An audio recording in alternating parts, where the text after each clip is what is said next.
Um, on the economic indicator front, now we still believe we're in a V-shaped recovery, and that there will be nothing getting in the way in the short term. In fact, businesses continue to scramble.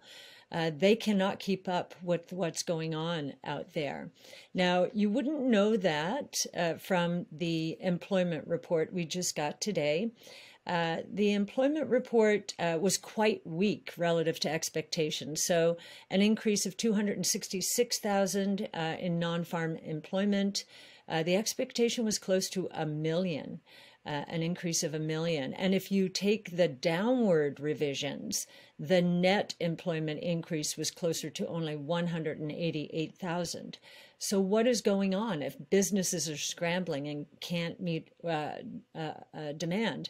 What is going on is if you pay people not to work, they won't work. And I think a lot of companies are having trouble finding help. And in fact, one of the important clues of that is, and I've never seen anything like this, is temporary employment dropped 111,000 in 1 month. What does that tell us?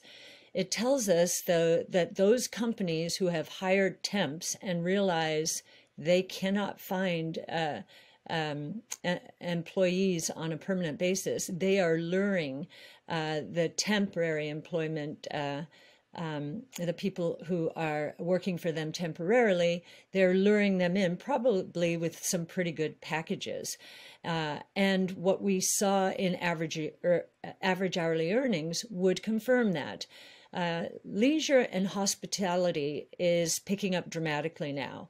I think the number was close to 350,000 increase in that employment level. Those wages, the wages for that category of employment, are much lower than average. So the mix shift should be pushing down average hourly earnings. Maybe not putting them into negative territory, but flat to up 1 or 0.2% per month. Instead, we got an increase of 0.8%. So the costs are going up to attract labor. We think that's temporary, that when this stimulus package runs out, that will correct. But for right now, that is feeding fears of inflation. On the other hand, what we have is productivity gains, and they are quite large. On a year-over-year basis, I think this last quarter we're up 4.1%, and on a sequential basis, annualized, 5.4%. So strong and getting stronger. Unit labor costs are up 1.6% on a year-over-year basis. So that's consistent with a very low level of inflation and a high level of compensation in the short term. Productivity, if productivity gains accompany output increases, then the benefits should accrue, in part at least, to workers in the form of higher compensation. We got some consumption numbers in the last month that were stunning.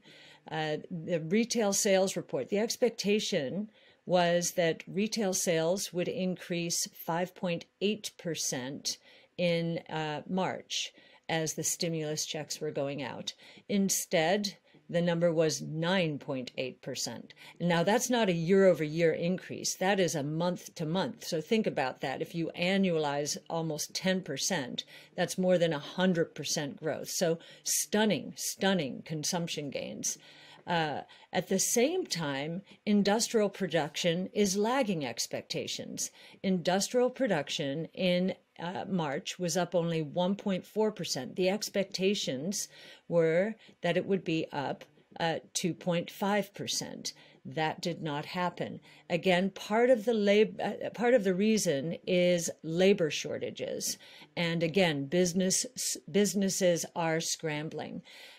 One of the things we worry about in an environment like this is that There's going to be double and triple ordering, that if companies cannot get supplies, they will over order, and they're willing to build inventories as they're facing these shortages. The problem with that is that we most surely will have a significant inventory build. I don't think it's going to be this year, but into next year, a significant inventory build, which could cause quite a serious correction in commodity prices. The question is, how much higher do they go now? When will lumber demand fall off? We're up threefold now. Surely some people are revisiting plans to renovate or delaying plans to build. We'll see how long that takes.